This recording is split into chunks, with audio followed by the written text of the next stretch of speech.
माजा के गाना आवे वाला बा टी सीरीज से, जेके टीजर लॉन्च हो गइल बा ले ले कुमारी के माजा।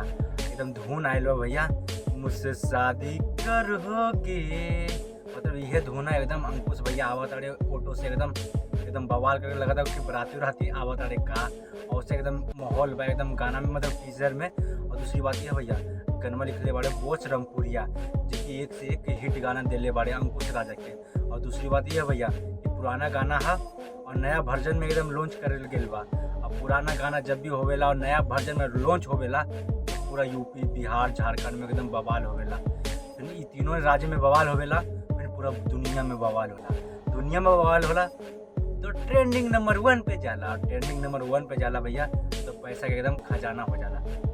काहे कि भैया टी सीरीज से बा, और टी सीरीज तो बहुत बड़ा कंपनी है, जानबे करेला कि एकदम पूरा भारत में एक नंबर 1 कंपनी है। पर भोजपुरी जगत में हम भोजपुरी है टी सीरीज ओकरे से लॉन्च हो गया था।